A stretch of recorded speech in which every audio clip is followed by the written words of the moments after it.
She was 23, and the bank had taken everything. Her family's home, the land her father had cleared with his own 2 hands, the cattle, the barn.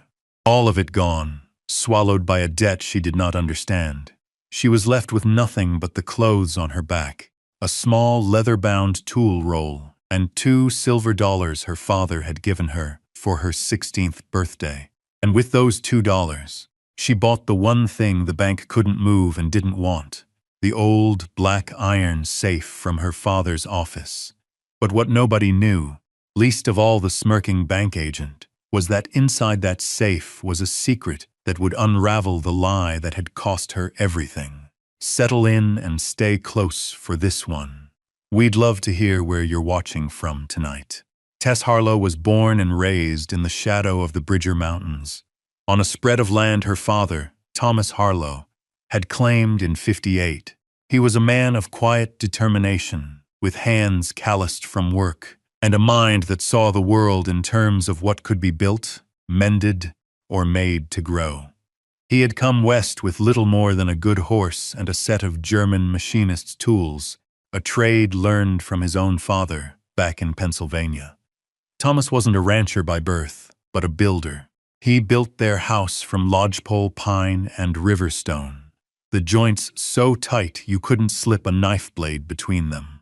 He built the barn with a mortise and tenon frame that stood against the Montana wind as if it had grown from the earth itself. He understood the mechanics of things, from the delicate gears of a pocket watch to the complex architecture of a wagon wheel. Tess was his only child, her mother having been lost to a fever when Tess was just 5. From that day on, she was her father's shadow. While other girls learned stitching and baking, Tess learned the names of tools. She learned how to true a wheel, how to set a fence post so it would stand for a century, and how to listen to the language of metal and wood. Her most cherished possession was a small, perfectly balanced ball-peen hammer with a hickory handle her father had shaped just for her small hand. He had given it to her on her 10th birthday, telling her, "A good tool in a steady hand can fix almost anything, Tess, or it can build something new." He was her mentor, her only family, and the center of her world. He taught her to read not just from books, but from the land, the way the creek cut through the valley, the story told by a splintered log, the meaning of a change in the wind. He also taught her about the intricate world of locks and safes. He had a fascination with them, seeing them as puzzles of steel and brass. He would bring home old discarded lockboxes from town, and they would spend long winter evenings by the fire, dismantling them, studying their inner workings. "Every lock has a story," he would say, his voice a low rumble. "And every lock has a weakness. You just have to be patient enough to find it."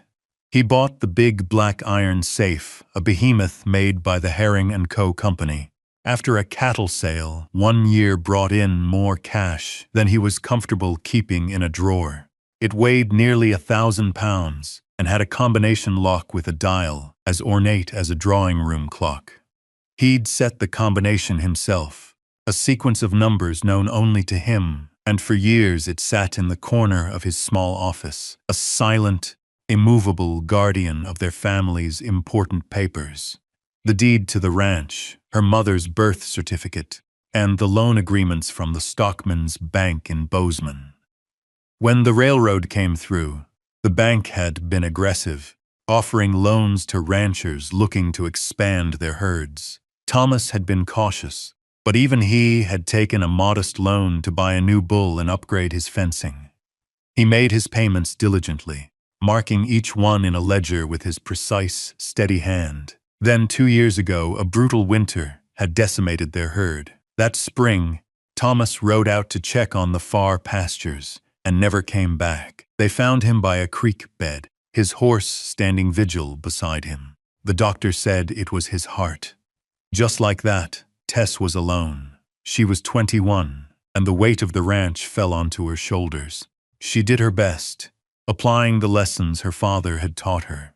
She mended fences, managed the remaining cattle, and continued to make the payments to the bank. using the small reserve of cash her father had kept outside the safe. But it wasn't enough. The bank manager, a man named Silas Croft, with cold eyes and a smile that never reached them, began sending letters. The letters spoke of ballooning interest, of clauses in the fine print, of a debt that seemed to grow no matter how much she paid. It made no sense. It didn't align with the figures in her father's ledger. She tried to argue, to show him her father's careful records, but Croft would simply wave a hand dismissively. "Your father, Miss Harlow, was a better builder than he was a bookkeeper," he'd said, his tone dripping with condescension. "The numbers are the numbers." He produced his own set of papers, a blizzard of columns and figures that swam before her eyes. She knew in her gut something was wrong, but she had no proof, no way to fight the inexorable march of the bank's official-looking documents. The foreclosure notice was the final blow. It felt less like a legal action and more like a quiet, administrative execution of her entire world. Her father's work, her childhood, her future, all erased by a signature on a piece of paper. The day of the foreclosure was unnervingly quiet. There was no shouting, no dramatic confrontation, just the arrival of a buckboard wagon carrying Mr. Croft and a deputy sheriff. The air was cool and crisp with the promise of autumn. The same air that had always felt like freedom to Tess. Now it felt thin and suffocating. Croft didn't even get down from the wagon at first. He simply sat there, a portly man in a city suit, looking over the property as if he were assessing a piece of livestock. The deputy, a young man who looked deeply uncomfortable, was the one who approached the porch where Tess stood. He held the official papers in his hand, folded neatly. "Miss Harlow," he began, his eyes fixed on a point just over her shoulder. "I'm sorry. We're here to execute the order of seizure." Tess said nothing. She just nodded, her jaw tight. She had spent the last 2 days preparing for this. She had packed a single canvas satchel with a change of clothes, her father's small tool roll, and a block of hard cheese wrapped in oilcloth. Everything else, the furniture her father had built, the quilts her mother had sewn, the worn books on the shelves, would be sold at auction. She looked at the house, her home, and felt a cold hollowness spread through her chest. It wasn't grief, not yet. It was a stillness, a suspension of feeling that was the only thing holding her together. Croft finally climbed down, his polished shoes crunching on the gravel. He walked past her without a word and tacked a notice to the front door. The sound of the hammer was an obscene parody of the sounds of work and creation that had always filled this place. "The property and all its contents are now the legal possession of the Stockman's Bank of Bozeman," he announced to the empty yard. "An auction will be held on the premises in 1 week's time. You are required to vacate immediately." Tess looked from his face to the massive black safe, visible through the open door of her father's office. It stood in the corner, a dark, silent monument to a life that was now over. "What about the safe?" she asked, her voice steady, betraying none of the turmoil inside her. Croft glanced at it, a flicker of annoyance crossing his face. "That thing? We can't move it. Too heavy. The auctioneer can try to sell it for scrap, I suppose." He looked back at her, a smirk playing on his lips. "Unless you know the combination." Tess met his gaze. "No," she said, the word clipped and final. It was the truth. Her father had never told her. It was his one secret. "A pity," Croft said, though he clearly felt none. "There might be something of value in there. Or just more of your father's shoddy paperwork." The insult was deliberate, a final twist of the knife. Tess didn't flinch. She turned, walked back into the house, picked up her satchel from the floor by the door, and walked out. She didn't look back. She didn't want her last memory of her home to be the sight of that man standing on her porch. She walked past the deputy, who tipped his hat with a mumbled apology she didn't acknowledge.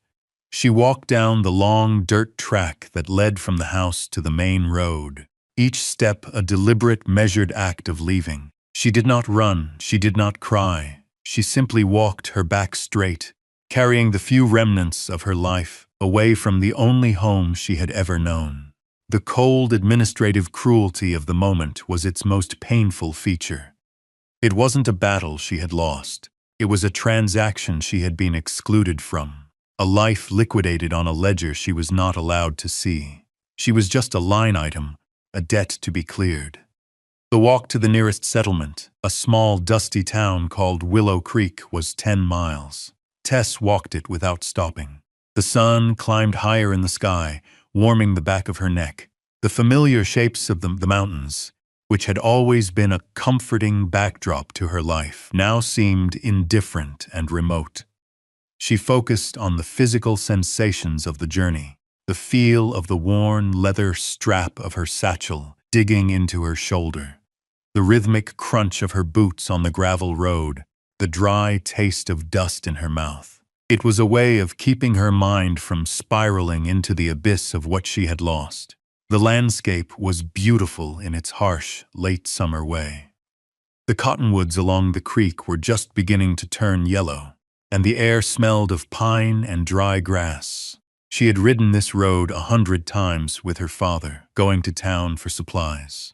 She remembered him pointing out a hawk's nest high in a dead pine, or the spot where a grizzly had crossed the road the winter before. Now the memories were ghosts, shimmering at the edge of her vision. She felt a profound and aching dislocation, as if she were a stranger in her own skin, in her own land. She was no longer Tess Harlow of the Harlow Ranch. She was just Tess Harlow, a woman walking down a road with $2 to her name. She passed a neighboring rancher, Mr. Abernathy, who was mending a fence by the road. He stopped his work, taking off his hat and wiping his brow as she approached. "Tess," he said, his voice laced with concern.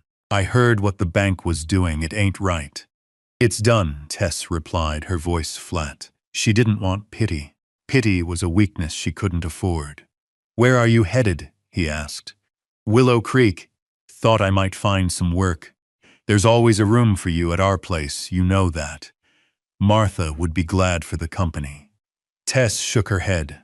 "Thank you, Mr. Abernathy, but I need to stand on my own." It was a matter of pride, the last thing she had left. To accept charity felt like accepting defeat, like admitting that Croft had been right about her and her father. He nodded, understanding. "You're your father's daughter, all right. Stubborn as a mule and twice as strong." He reached into his pocket. "Here, let me give you." "No," she said, holding up a hand. "Thank you, but no." She continued on her way, leaving the kind offer behind her. She knew she couldn't stay in the valley. Every hill, every tree, every bend in the creek was a memory of her father, and the life that had been stolen from her. To stay would be to live as a ghost among the ruins of her own past. Willow Creek was not much of a town. It consisted of a single dusty street lined with a dozen wooden buildings, a general store, a saloon, a blacksmith, a small hotel, and a livery stable. People turned to watch her as she walked down the street, her face smudged with dust, her satchel slung over her shoulder. The news of the Harlow foreclosure had traveled fast. She ignored their stares and went directly to the livery. The owner, a man named Jed, knew her father. She arranged to board there for a few nights, paying for a spot in the hayloft with one of her $2 silver. It was a clean, warm space, and the smell of hay and horses was comforting in its familiarity. For the next week, she existed in a state of limbo. She took small jobs, mucking out stalls, helping unload a freight wagon, for enough money to buy food. Each evening, she would sit in the hayloft, watching the sun set behind the mountains, and take out her father's tool roll. She would unroll the leather, her fingers tracing the familiar shapes of the files, the chisels, the small, perfect hammer. She would clean and oil each one, not because they needed it, but because the ritual was calming. It was a connection to him, a reminder of the competence and self-reliance he had taught her. The auction was set for Saturday. A part of her wanted to stay away, to sever the final tie. But another, more stubborn part refused to let go completely. She had to see it through to the end. On Saturday morning, She walked the 10 miles back to the ranch. She arrived to find a small crowd of wagons and horses gathered in the yard. The auctioneer, a fast-talking man from Bozeman, was standing on the porch, already well into his spiel. He was selling off her life piece by piece. The kitchen table where she and her father had eaten every meal. The rocking chair he had sat in by the fire. She watched with a detached coldness as neighbors and strangers bid on the intimate details of her past. Mr. Abernathy was there, and she saw him buy her mother's quilting frame. He caught her eye and gave a small, almost imperceptible nod, and she understood he was buying it to keep it safe for her. It was a small act of kindness that threatened to crack the shell of composure she had so carefully constructed. Finally, the auctioneer was done with the household goods. He gestured with a dismissive thumb toward the open office door. "All right, folks, one last item. An old herring iron safe. Weighs a ton. Combinations lost. We're selling it as is. Where is? Good for scrap iron, I suppose. What am I bid for this fine piece of scrap?" Silence. No one wanted the hassle of moving a 1,000-pound block of iron. "Come on now," the auctioneer cajoled. "Let's start the bidding at $5. $5 for a half-ton of iron." More silence. The crowd shifted, ready to leave. Mr. Croft, who had been observing from the side, let out an impatient sigh. "Just get on with it," he muttered. $1. The auctioneer tried, desperation creeping into his voice. "Who'll give me $1? Tess stepped forward. The crowd parted to let her through. All eyes were on her. Her heart was pounding, but her voice came out clear and steady. "I have $2. She held up the single remaining silver dollar from her father. The other was already spent on her lodging. But the auctioneer didn't know that. She was bidding her entire net worth. A ripple of murmurs went through the crowd. Croft stared at her, his face a mask of disbelief and contempt. What could she possibly want with it? The auctioneer looked from her to the crowd, then back again. $2 from the young lady. Do I hear 3? $2 for this magnificent paperweight. He waited. No one else bid. It was a gesture of respect from the locals, a silent refusal to bid against the dispossessed daughter. "Sold!" the auctioneer cried, slamming his gavel down on the porch railing. "To Miss Harlow for $2. Croft strode over to her, his face flushed with anger. "What is this, a joke? What are you going to do with that?" "It's mine now," Tess said simply. She walked over to the auctioneer and handed him her last silver dollar. "I'll need a receipt," she said. The man, surprised at her formality, scribbled one out on a piece of paper. 1-1, herring safe, as is, sold to Tess Harlow for the sum of $2. She folded the paper and put it in her pocket. It was the first thing she had owned in a week. As the crowd dispersed, leaving her alone in the yard of her former home, she walked into the office and stood before the safe. It was enormous, 4 feet high and 3 feet wide, its black paint chipped and scarred. The dial was polished brass, the numbers and letters engraved with painstaking artistry. It was a thing of substance, a thing of permanence. It had been her father's, and now it was hers. She ran a hand over its cold, unyielding surface. She didn't know the combination. She didn't know if there was anything inside besides old papers. But it was the only piece of her father, of her home, that the bank had not been able to take. It was an anchor in the storm of her life, and she had just bought it for everything she had. For the next few days, the safe sat in the empty office while Tess camped in the barn, living off the last of her cheese and the kindness of Mrs. Abernathy, who brought her a basket of food. She spent hours just looking at the safe, running her hands over its riveted steel plates. She thought about her father, about their evenings spent dismantling locks. "Every lock has a story," he'd said, "and every lock has a weakness." This was the ultimate puzzle he had left her. She knew brute force was useless. The safe was designed to resist it. Dynamite would destroy the contents. The secret was in the mechanism itself. She began by cleaning it. She used a soft cloth and oil, meticulously wiping away years of dust from every inch of its surface. She cleaned the ornate hinges and the polished brass dial, feeling the faint clicks as she turned it. This was an act of respect, of preparation. It was how her father had always begun any delicate work. Then, she retrieved his tool roll. She laid the worn leather flat on the floor and looked at the familiar instruments. The slender files, the hardened steel picks, the calipers, and the small, perfectly balanced hammer. These were not just tools. They were an extension of her father's mind, his hands. She picked up a thin steel probe and a listening rod, a simple device her father had fashioned from a length of dowel and a metal diaphragm like a doctor's stethoscope. She knelt before the safe, placing the end of the rod against the door just beside the dial. She put the other end to her ear, closed her eyes, and began to turn the combination dial. She was listening for the tumblers. Her father had taught her the theory. A combination lock was a series of wheels, or tumblers, each with a notch. When the correct combination was dialed, all the notches would align, allowing the locking bolt to retract. Each tumbler made a faint, almost imperceptible click as it fell into place. The trick was to isolate that sound from all the other mechanical noise. The first day, she heard nothing but a confusing whir of moving parts.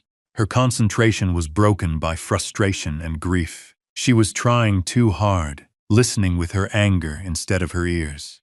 That evening, she walked out into the pasture and watched the stars come out. She thought of her father's patience, the calm, unhurried way he would approach a problem.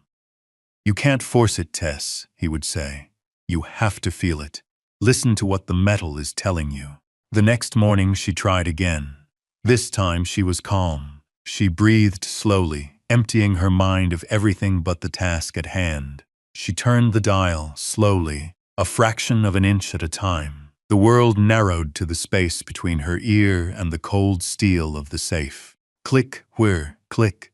And then she heard it. A sound so faint it was more a feeling than a noise. A tiny, metallic thunk as the first tumbler settled into its gate. She froze, marking the number on the dial with a piece of chalk. 27. Hope, sharp and sudden, pierced through her numbness. She had found the first number. The process was painstaking. She had to work the tumblers back and forth, isolating the sound of each one falling. It took her 2 more days. She learned the language of this specific lock, the unique signature of its inner world. The second number was 51. The third was 14. Finally, on the 4th day, she found the last number, 83. Her hand trembled as she turned the dial one last time, aligning the final number. She held her breath and reached for the handle.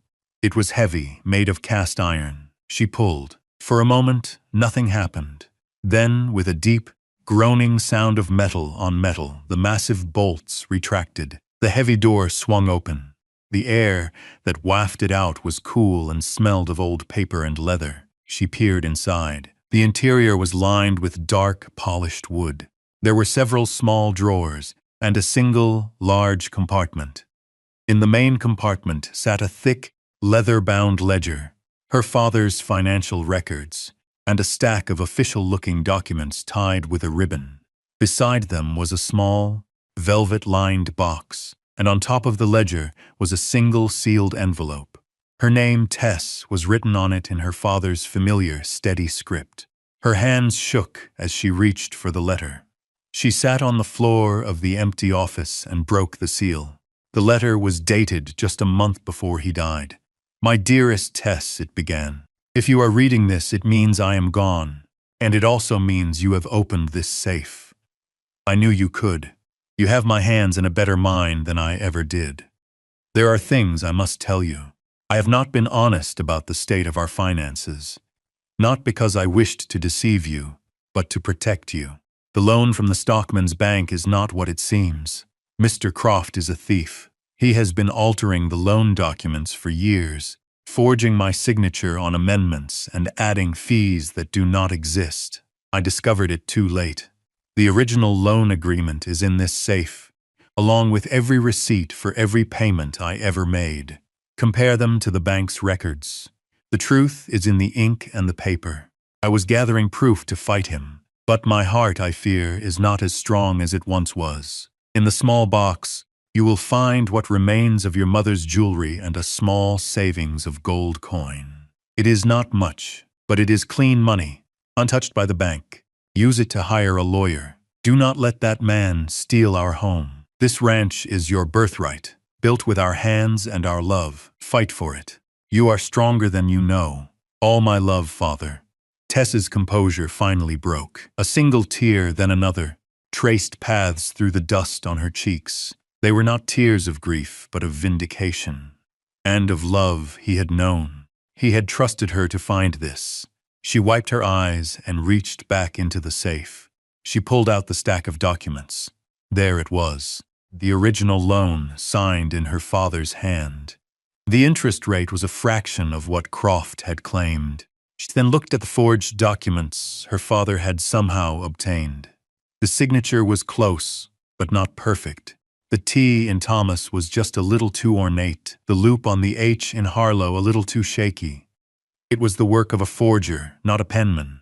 And then she saw the ledger, her father's meticulous records. Every payment, every date, cross-referenced and clear. It was all here, the proof, the weapon she needed. Her father hadn't left her with a puzzle. He had left her with a key. Armed with the contents of the safe, Tess felt a surge of purpose she hadn't felt since her father's death. The numbness was gone, replaced by a cold, clear anger. This was no longer just about loss. It was about justice. The next morning, she rode Mr. Abernathy's spare horse into Bozeman. The original loan documents, her father's ledger, and the forgeries wrapped carefully in oilcloth and tucked into her satchel. The gold coins from the velvet box were hidden in a pouch tied around her waist. She didn't go to the bank. She went to the office of the town's most respected lawyer, a man named Elias Thorne, an old friend of her father's. Thorne was a stern, silver-haired man with a reputation for honesty and a deep dislike for the town's new money sharks.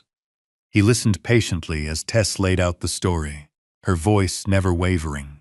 She placed the documents on his desk, the original loan, the forged amendments, and her father's ledger.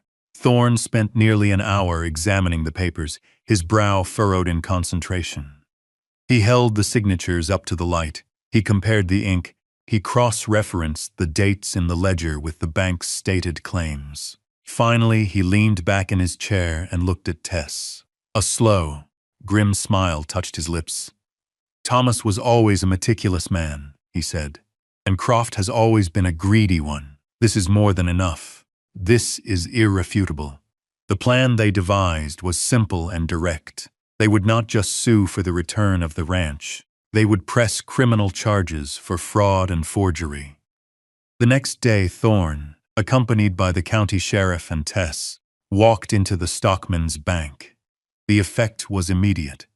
When confronted with the original documents and the clear evidence of forgery, Silas Croft's smug composure dissolved. His face went pale, and for the first time, Tess saw fear in his eyes. The fight was over before it began. Within a week, the foreclosure was reversed. The deed was returned to Tess's name, the fraudulent debt erased. Croft was arrested, his career and reputation in ruins. The bank, desperate to avoid a larger scandal, quietly settled, paying Tess a sum for damages that was more than enough to buy back the cattle and supplies she would need. The day she rode back to the ranch with the legal deed in her pocket felt like a homecoming more profound than any she had ever known. The house was empty, stripped of its life and warmth, but it was hers. The land was hers. The future was hers again. The rebuilding began immediately. It was hard, solitary work. Her first act was to move the safe, with a system of levers and rollers, using the mechanical knowledge her father had taught her. She managed to inch the iron behemoth from the office to the main room, placing it against the stone wall beside the hearth. It was no longer a symbol of what was lost, but a monument to what had been found. It was the heart of the house now, Then came the work of restoration. She started with the barn, repairing the stalls and reinforcing the loft. Mr. Abernathy showed up one morning with two of his ranch hands. He didn't say much. Figured you could use a hand with that roof, was all he said.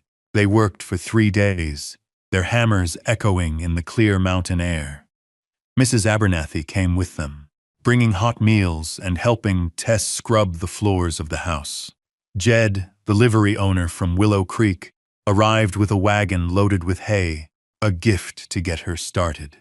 Word of what she had done, of how she had outsmarted the bank, had spread through the valley.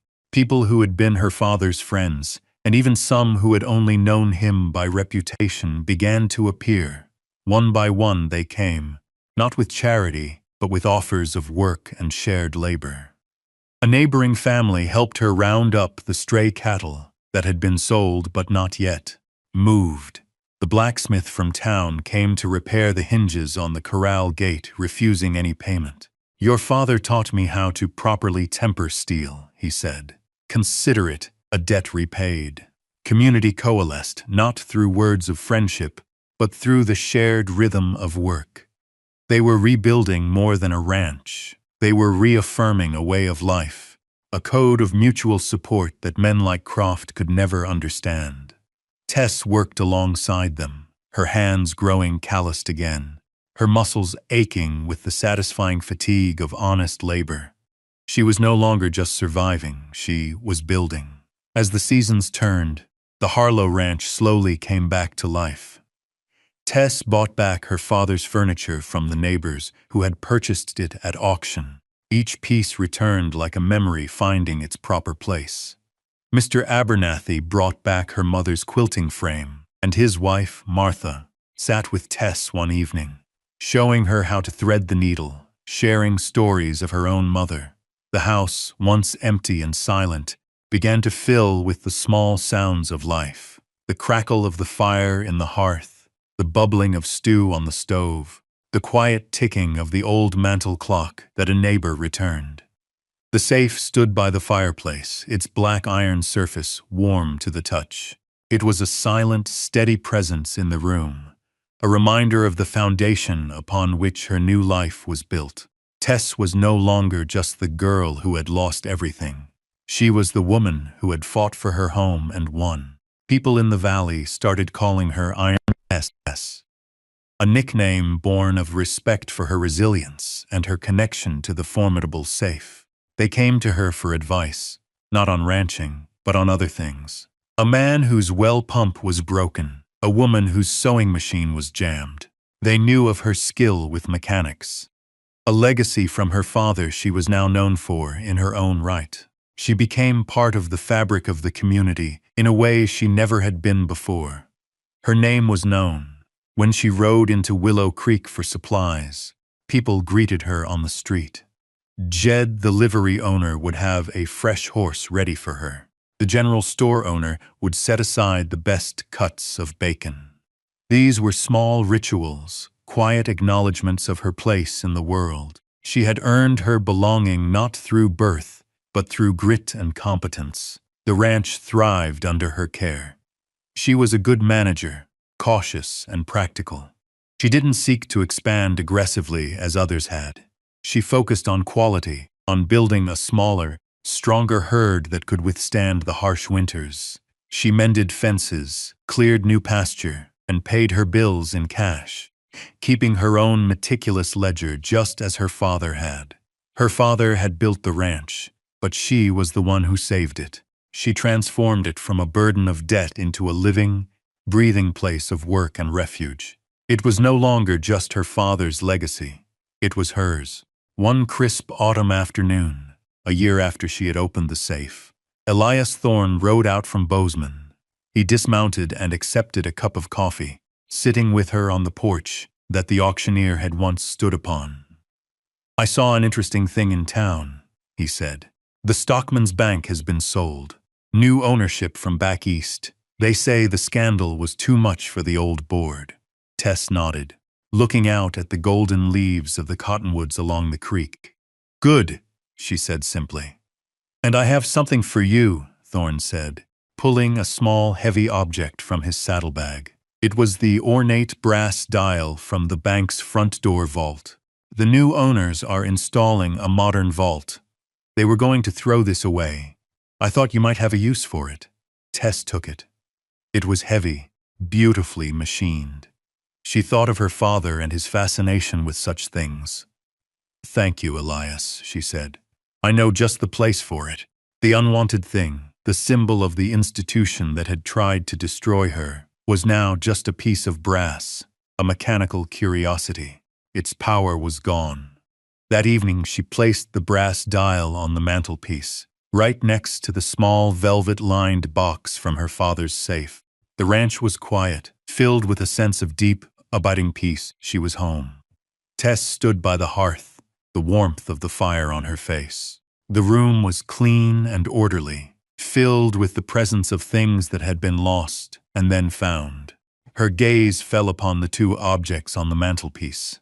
On one side was the small velvet box from her father, which now held her mother's wedding ring and the little ball-peen hammer he had made for her.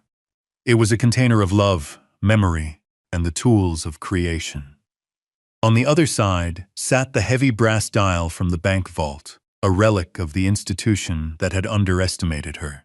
It was no longer a symbol of power, but a testament to her victory. Between them, solid and immovable, stood the great black safe. It was the bridge between her past and her future, between her father's legacy and her own. She thought of Silas Croft, a man who saw value only in numbers on a page, who believed he could erase a life with a forged signature. He had looked at her and seen a helpless girl. He had looked at the safe and seen a useless piece of scrap iron. He had failed to understand the true nature of value, the strength that resides not in wealth, but in skill, in love, in memory. He couldn't see the story locked inside the steel. Her father had seen it. He had known her, and he had trusted her. He had left her not a fortune, but something far more valuable. A challenge, a test of the very skills he had taught her. He had given her the chance to save herself. She ran a hand over the safe's cool, smooth door. The combination 27511483 was etched in her mind, a sequence as familiar as her own name. It was the combination to her father's trust, the key to her own resilience.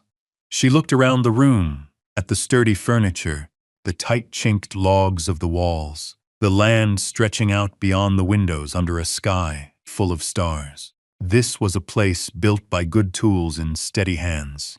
Her father's hands had built the house. Her hands had rebuilt the life within it. Tess Harlow was 24 now. She had started with nothing but $2 silver and a small roll of tools. With those $2, she had bought a worthless, uncrackable safe. It was the best $2 she had ever spent. What began as the symbol of her complete and total loss had become the cornerstone of her home, her dignity, and her belonging in the world. Thank you for joining us for Tess's story. If her resilience and quiet strength resonated with you, please consider sharing this story with someone who might appreciate it. It helps our small channel find the people who need these stories most. And a question for you to reflect on. Is there something in your life that others have dismissed as worthless, but which you know holds a deeper value? Let us know in the comments below. We read everyone. She was 20 years old and, by the reckoning of her own family, an orphan with a pittance. After her father's funeral, she was given a choice that was no choice at all and left with $50, a mule, and a small brass compass that had been his. With that $50, she bought the burned-out shell of the old Cottonwood Creek schoolhouse in a Kansas valley that thought her a fool. But what nobody in that valley knew was that beneath a warped and blackened floorboard lay a secret that would change not only her life, but the lives of every person who had mocked her. Settle in and listen close, and let us know in the comments where you're watching from tonight. This is the story of Josie Vance. Josie's world had been built and bounded by her father, Thomas Vance. He was a surveyor, A man who understood the world not in acres or dollars, but in degrees, minutes, and seconds of arc. He saw the land as a series of truths waiting to be measured and recorded, a language spoken by ridgelines, creek beds, and the slow turn of the earth. From the time she was old enough to walk without stumbling, Josie had walked beside him, her small hand in his.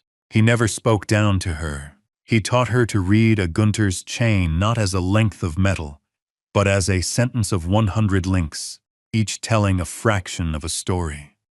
He taught her to trust the needle of a compass more than the words of men, for the needle always sought the truth of north, while men's words often sought only the advantage of the moment. Her mother had died when she was 4, a fever that came on fast, and left a silence in their small house that Thomas never quite managed to fill. Instead, he filled their lives with work. They traveled the state, laying out town sites that were little more than hopeful grids on an empty prairie, and retracing the boundaries of old homesteads where fences had long since rotted away. He taught her how to sharpen a pencil with a penknife to a perfect needle-fine point, how to mix ink from powder, and how to draft a plat map with lines so clean they looked as if they had been etched in glass. Her hands, small as they were, learned the patient, steady work of a draftsman. While other girls were learning needlepoint, Josie was learning the weight and balance of a tripod, the cold, precise feel of a transit telescope against her eye, and the quiet satisfaction of driving a corner stake into the earth, marking a place and saying, "Here, this is a known point. This is where something begins." Her formal schooling was sporadic, taken in whichever town they were working in for a season. But her real education happened in the open air, under a vast sky, with the smell of prairie grass and turned earth in her lungs. The most precious thing he ever gave her, aside from his knowledge, was a small, heavy brass compass in a worn leather case. He'd given it to her on her 16th birthday. "It was my father's," he had told her, his voice quiet and serious. "It's a vernier compass. See the scale? It lets you read to a single minute of arc. It's more honest than most people you'll meet." Josie treasured it. Its weight in her palm felt like a promise. It was a connection to a grandfather she'd never known, and a testament to the work her father held sacred. It lived in her pocket, a constant, solid presence. This quiet, ordered world fell apart the year she turned 19. Thomas had taken a second wife 5 years prior, a widow named Elspeth, with 2 grown sons of her own, both of them large, slow-moving men who looked at Josie's work with her father as an oddity, a girl's strange hobby. Elspeth was a woman who valued appearances, who saw the world in terms of what was proper and what was not. A girl tramping through the brush with survey maps was, in her estimation, decidedly not. While Thomas was alive, his quiet authority held the household together, a fragile peace maintained by his mere presence. But a fall from a scaffold while surveying a new county courthouse broke his hip, and the injury festered. He lingered for 3 months, his big frame shrinking in the bed, his voice growing thin. During that time, Josie was his nurse, his scribe, his constant companion. His last coherent words to her were a whisper, "Trust the work, Josie. The lines don't lie." The day after the funeral, the air in the house was thick with a finality that had nothing to do with grief. Elspeth called Josie into the parlor, the room kept for guests and pronouncements. Her 2 sons, Luke and Matthew, stood behind her chair, their arms crossed, their expressions unreadable, but solid like stone walls. Elspeth did not waste time with platitudes. Her voice was as flat and dry as a legal document.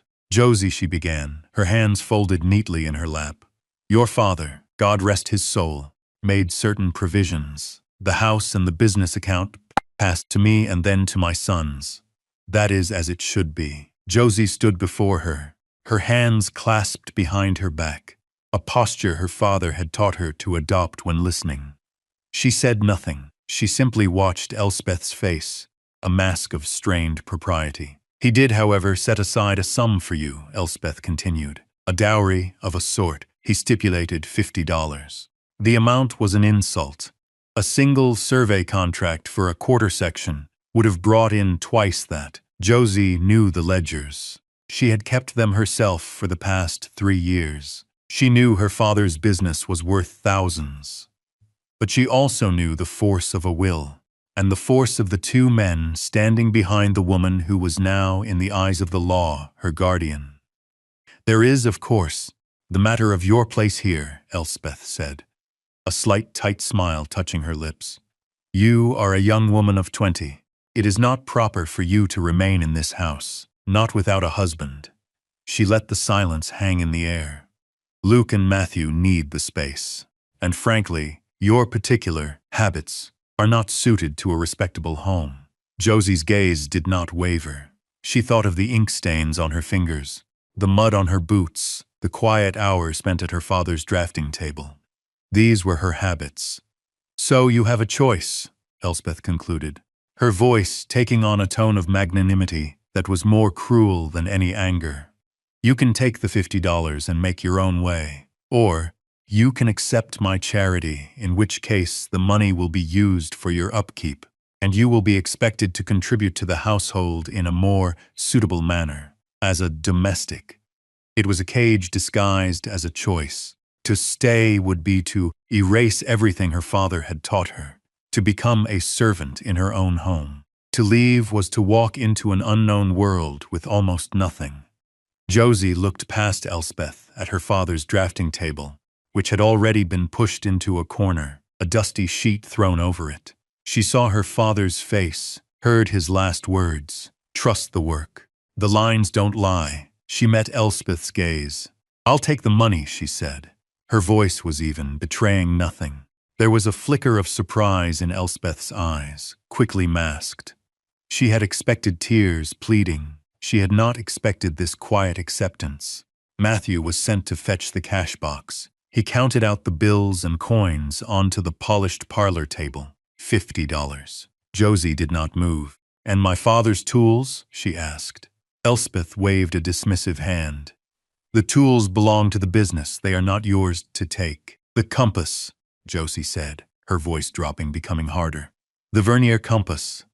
It was a gift from his father to him, and from him to me. It is mine." Luke shifted his weight. "It's just an old brass thing." Elspeth sighed, an act of performative weariness. "Very well, take the trinket. It is of no value." Josie went to her room. She did not pack clothes or keepsakes. She put on her sturdiest boots, her canvas trousers, and a linen shirt. She took the small, worn leather case containing the compass and slipped it into her pocket. She walked out of the house without looking back, went to the stable, and saddled the old mule, Bess, that had been her companion on 100 survey trips. She tied her bedroll and a small sack with a loaf of bread and a canteen of water behind the saddle. As she led Bess out of the gate, she did not look back at the house where she had been born. She looked west, toward the open horizon, the $50, a small, tight roll in her pocket, the weight of the compass, a solid, reassuring presence against her hip. The cruelty had not been in a raised voice or a blow, but in the neat administrative click of a lock on a door she could no longer open. She was free and she was destitute. The road west from the settled town was a pair of ruts carved into the prairie, a faint suggestion of direction in a vast sea of grass. For 3 days Josie and the mule Bess walked. The sun was a relentless weight, the wind a constant rustling voice in the blue stem that rose as high as her shoulders. She walked, leading the mule to spare the animal's strength. Her world shrank to the rhythm of her own footsteps, the creak of saddle leather, and the patient, steady plod of Bess's hooves behind her. The landscape was beautiful in its emptiness, a canvas of subtle greens and golds under a sky so immense it felt like a physical pressure. She saw herds of antelope, fluid and distant, and hawks circling on invisible currents of air. At night she made a small, smokeless fire from buffalo chips, ate a piece of her bread, and slept rolled in her blanket, the compass in its case tucked under her head for a pillow. The $50 in her pocket felt both impossibly small and enormously heavy. It was all she had. It was everything. She was not afraid. Her father had taught her how to read the land, how to find water, how to navigate by the stars. She was lonely, but she was not lost. On the fourth day, the flat prairie began to ripple, rising into low, rolling hills cut by creeks lined with cottonwoods and willows. She was entering the Flint Hills, a rougher country, less suited to the plow. The farms were fewer and farther between, the homesteads smaller, hunkered down in the folds of the land. It was late afternoon when she crested a rise and looked down into a small valley. A creek, the Cottonwood, snaked through the bottomland, its course marked by a ribbon of trees. A handful of ranches were scattered across the valley floor, their houses and barns looking like small, lonely toys. And there, on a slight prominence near the creek, stood a ruin. It was a single-story structure, built of the local limestone, but its roof was gone, and the stone walls were blackened with soot. Josie could see the sky through the empty window frames. It had the shape and placement of a public building, a church or a school. She guided Bess down the long, gentle slope. As she drew closer, she saw a man on horseback watching her from the gate of a nearby ranch. He was old, with a weathered face and eyes narrowed against the sun. As she reached the dirt track that ran the length of the valley, he rode out to meet her. "Afternoon," he said, his voice a low rumble. He looked at her, at the mule, at the bedroll. He took in her trousers and her dusty, travel-worn appearance. "You're a long way from anywhere, miss." "I'm looking for a place," Josie said simply. "This valley taken?" "Most of it," the man said. He gestured with his chin toward the ruin. "That's the old schoolhouse. Burned out last spring, lightning strike." "Is the land it's on for sale?" Josie asked. The man squinted at her, a flicker of amusement in his eyes. "The land? It's a 1-acre plot, county land. Too small for a farm, too rocky for good pasture. Nobody wants it, especially not with that wreck on it." "Who would I talk to about buying it?" He seemed to consider this, looking her over again. "County seats in Council Grove. Talk to the clerk. But I can tell you right now, you'd be wasting your money." "How much do you think they'd ask?" Josie persisted. The man let out a short, dry laugh. "For that? Can't imagine they'd ask more than $10. Might even pay you to haul the stone away." "Name's Silas Croft," he added, as if deciding she was more than a passing curiosity. "That's my place there, Josie Vance." "Well, Miss Vance," Silas said, tipping his hat slightly, "that schoolhouse ain't worth the trouble of looking at it. But the county clerk's name is Miller. Tell him Silas Croft sent you." Josie thanked him and moved on, leading Bess toward the burned-out building. She didn't go to Council Grove right away. She spent the rest of the afternoon walking the small plot of land. It was, as Silas had said, rocky. The soil was thin.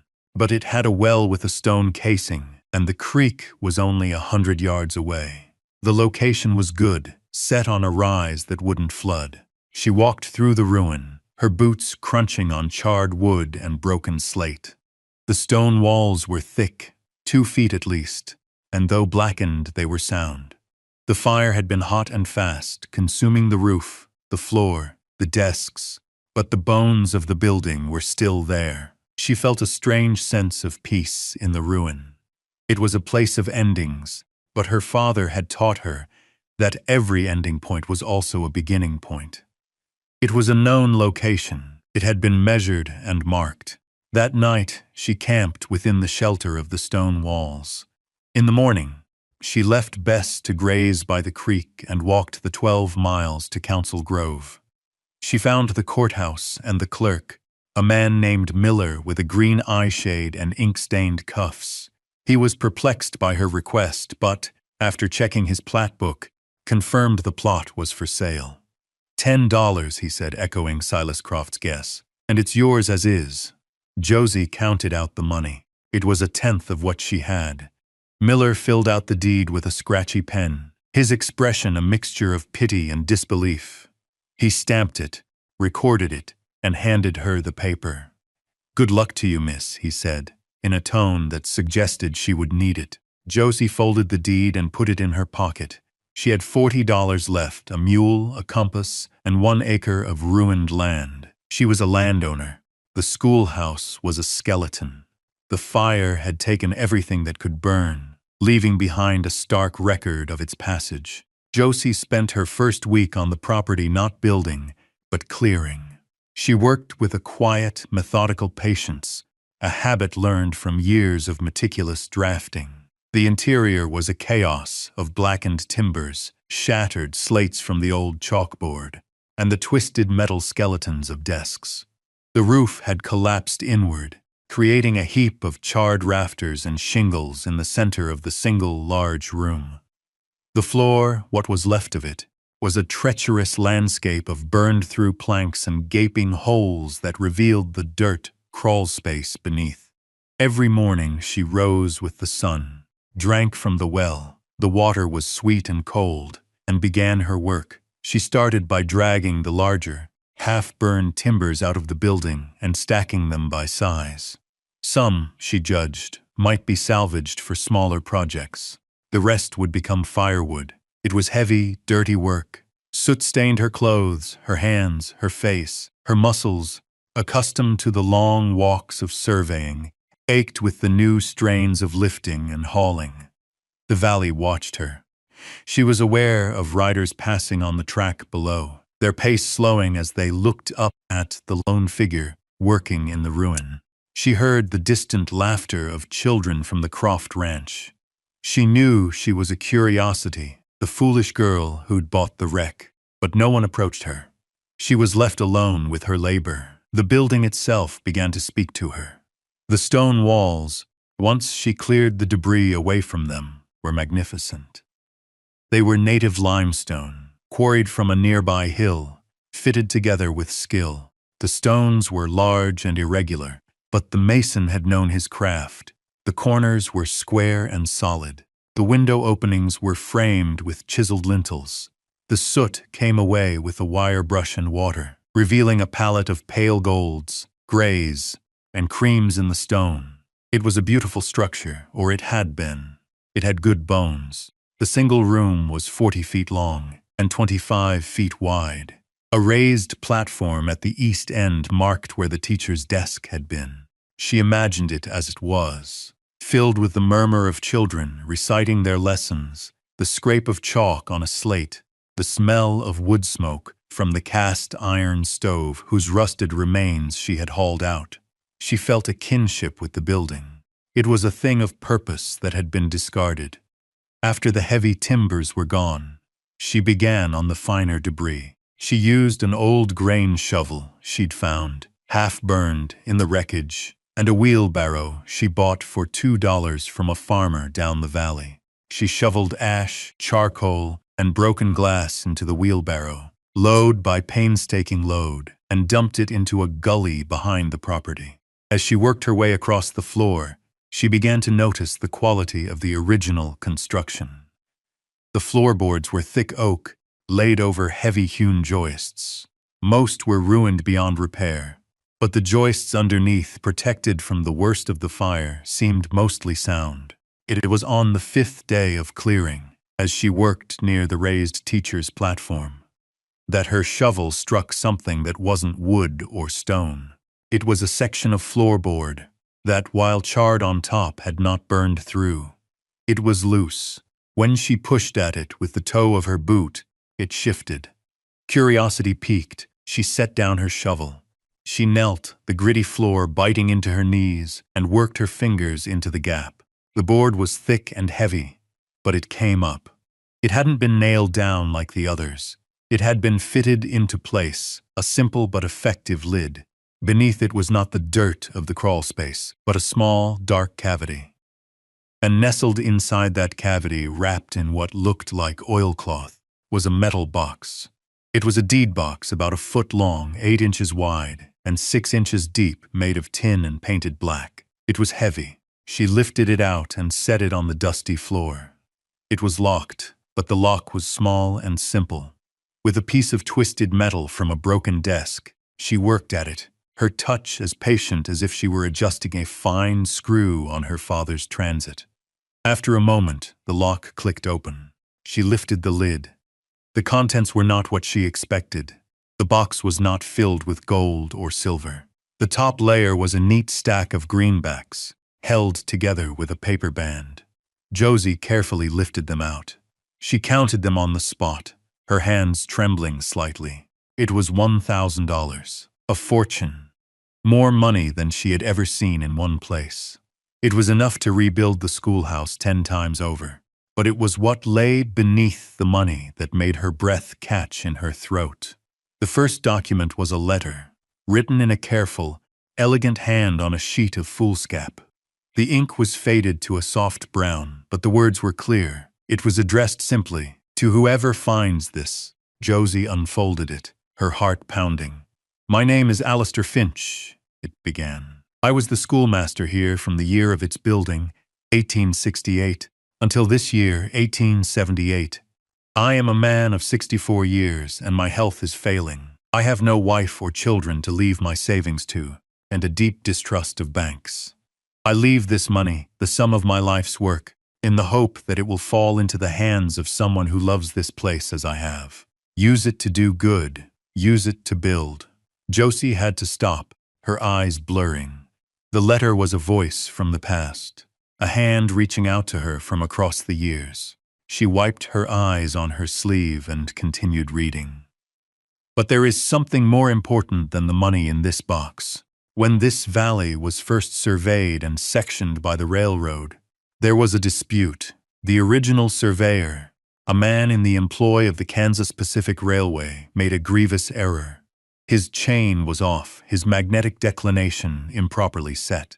The section corner marker from which this entire valley was laid out is in fact misplaced by a full 120 yards to the east. I discovered this when I did my own survey for the school plot, a task I undertook myself to ensure its permanence. The documents enclosed will prove it.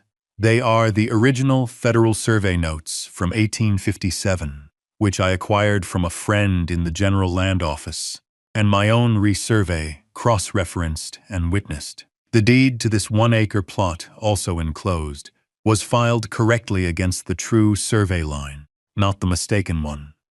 Josie's mind raced. She was a surveyor's daughter. She understood exactly what Alistair Finch was saying. If the main corner marker was wrong, then every property line in the entire valley, every farm, every ranch, every fence, was also wrong. They were all shifted. The result of this error, the letter concluded, is that this humble schoolhouse does not sit on a worthless acre of rock. It sits at the true heart of this valley, the creek, the fertile bottomland, and the pastures of what is now the Croft and the Miller ranches. All fall, in fact, within the legal boundaries of this school plot, expanded by the correction of the survey lines. The land you stand on is not 1 acre, but closer to 600. I never acted on this knowledge. I had no wish to dispossess my neighbors, who are good people, even if they are farming land that is not, by the letter of the law, theirs. But the truth is the truth. The lines do not lie. I leave this knowledge and the proof in your care. What you do with it is a matter for your own conscience. Godspeed. Alistair Finch. October 12, 1878. Josie sat back on her heels, the letter shaking in her hand. She stared at the soot-blackened walls around her. She was not sitting in a ruin on a worthless acre. She was sitting in the legal and geographical center of a 600-acre estate that included the most valuable land in the valley. Beneath the letter lay the proof, a sheaf of brittle papers, the official 1857 survey, its pages filled with the spidery handwriting and neat diagrams of a government surveyor. Beside it was a hand-drawn map on linen, Alistair Finch's resurvey, rendered with a draftsman's precision that her father would have admired. The lines were clean, the calculations noted in the margins, the witness signatures clear, and at the very bottom of the box was the original, ribbon-tied deed for the school plot, filed in 1868, describing the parcel not by the mistaken local markers, but by the true and original government survey. It was ironclad. Josie carefully placed the documents back in the box, along with the money. She closed the lid and stood up. She looked out through an empty window frame, down at Silas Croft's ranch house, nestled by the creek. She thought of his dismissive kindness, the pity in the county clerk's eyes, the mockery of the passing riders. They thought she was a fool. They were all living on her land. A slow smile touched her lips. It was not a smile of malice or greed, but of profound, earth-shaking vindication. She wasn't a dispossessed orphan. She was the owner of Cottonwood Creek Valley, and no one knew it but her. Her father's words echoed in her mind. Trust the work. The lines don't lie. The discovery did not change Josie's work. It changed the purpose behind it. The $1,000 from Alistair Finch's box was a tool, and the survey documents were a foundation more solid than stone. She did not ride into town and file a claim. She did not confront Silas Croft or any of her other unknowing tenants. Her father had taught her that power asserted was often power lost. Power held in reserve, used with precision and patience, was the kind that lasted. Her first act was to secure her home. She rode best to Council Grove, but this time she did not go to the courthouse. She went to the lumber yard and the freight office. With a portion of the found money, she purchased a wagon, a team of sturdy draft horses, and a load of materials: rough sawn oak for a new floor, pine joists and rafters, cedar shingles and sashes for the windows. She bought tools: a good crosscut saw, a hammer, a level, a brace and bit, and nails in a dozen sizes. She also bought sacks of flour, beans, salt, and coffee. She was no longer surviving. She was building. The arrival of the wagon, loaded high with fresh milled lumber, caused a stir in the valley. Silas Croft rode up the hill the day she returned, his expression one of pure bafflement. He sat on his horse, watching as Josie single-handedly began unloading the heavy oak planks. "Miss Vance," he said, his voice holding a new note of respect, "that's quite a load for one person." "It's what's needed," Josie replied, not breaking her rhythm. She slid another plank off the wagon, the scent of fresh-cut oak sharp in the air. Silas dismounted. He was a man who understood work. He might think her mad, but he could not fault her industry. "Where did a young thing like you learn to plan a roof?" he asked, gesturing at the pile of rafters. "My father was a surveyor," she said. "He taught me geometry." He nodded slowly, as if that explained something, though not nearly everything. He watched her for a few more minutes, then, without a word, he took the other end of a heavy joist she was struggling with.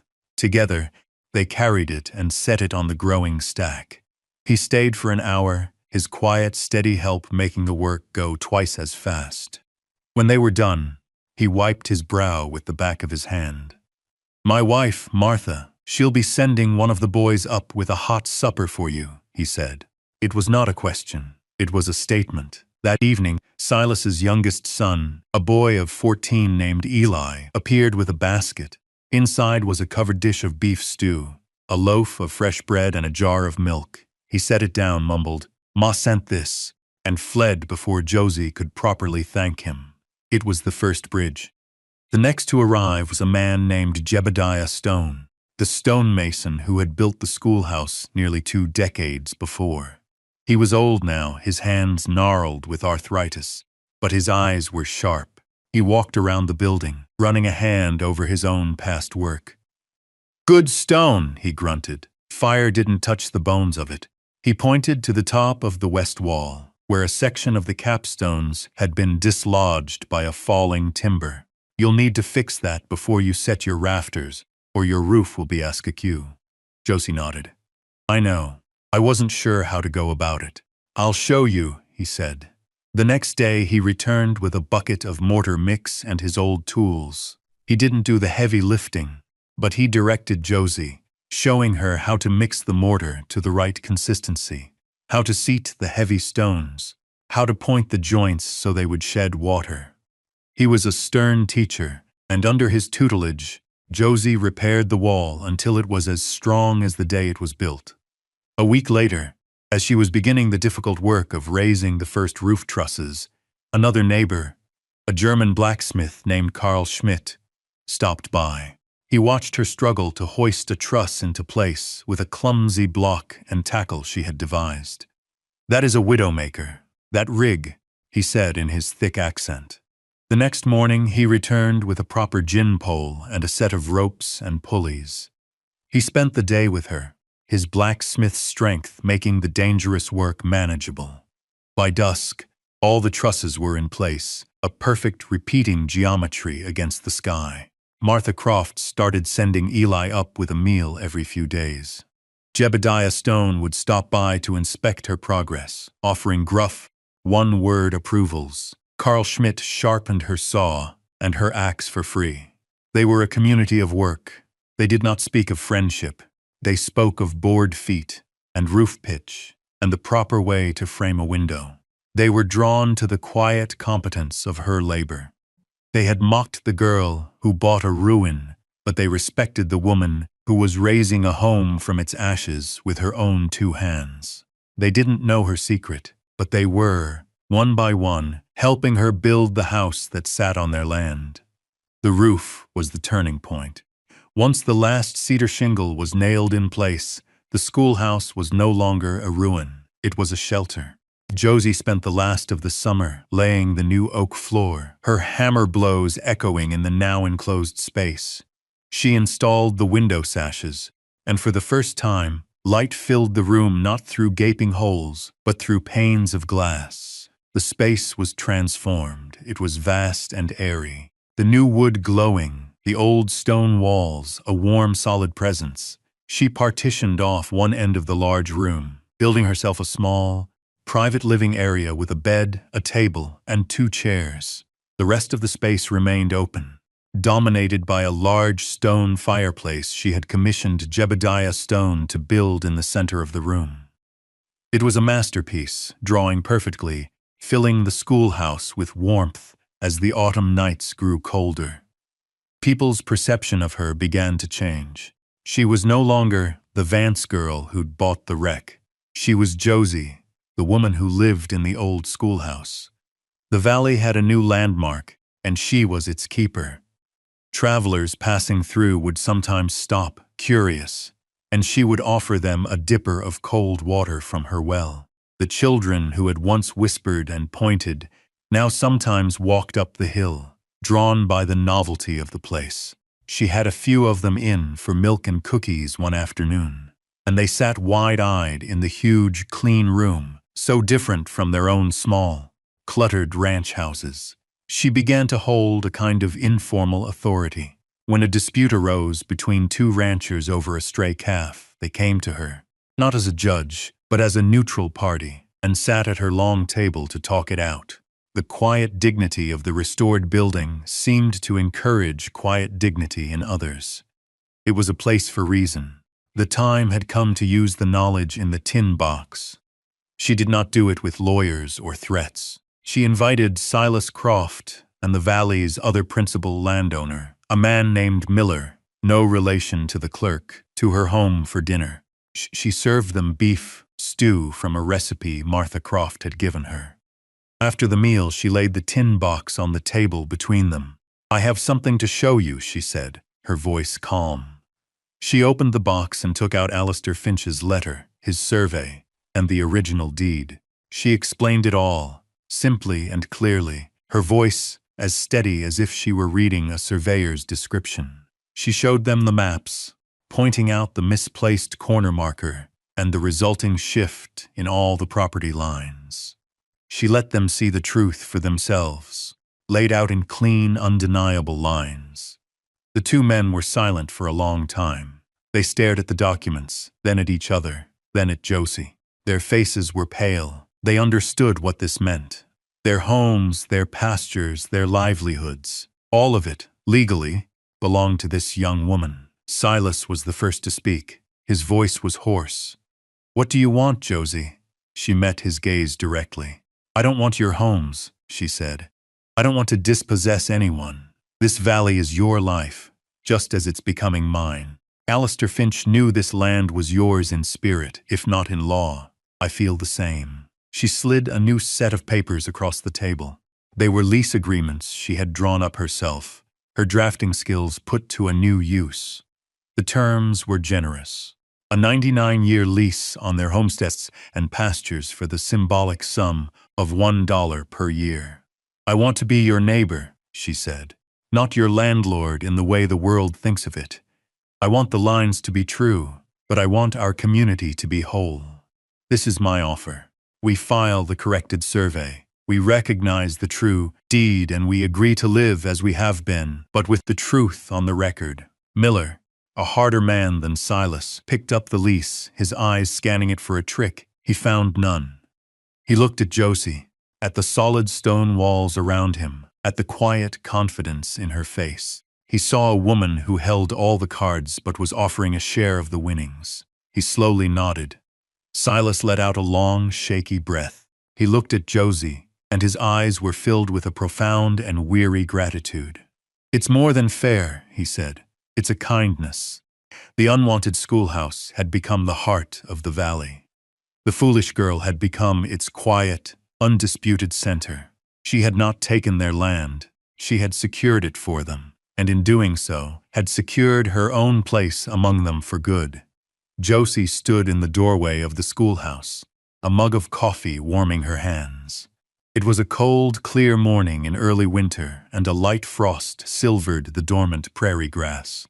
The sun was just rising, casting a pale golden light across the valley.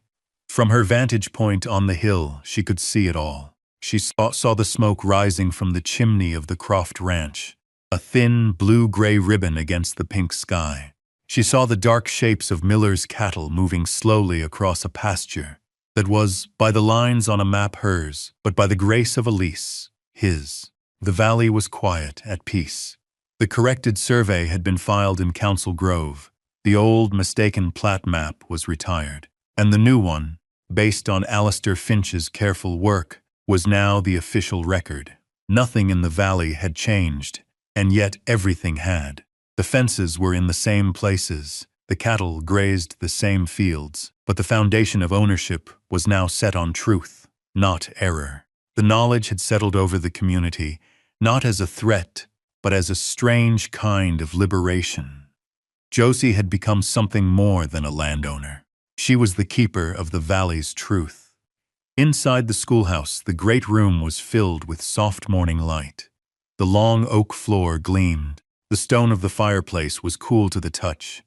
On the mantel, two objects sat side by side. One was the small, heavy brass vernier compass her father had given her, its needle quivering ever so slightly, forever seeking north. It was the tool of her past, the symbol of the knowledge he had passed down to her, the work he had taught her to trust. Beside it sat a small, intricately carved wooden bird, a songbird with its head tilted as if listening.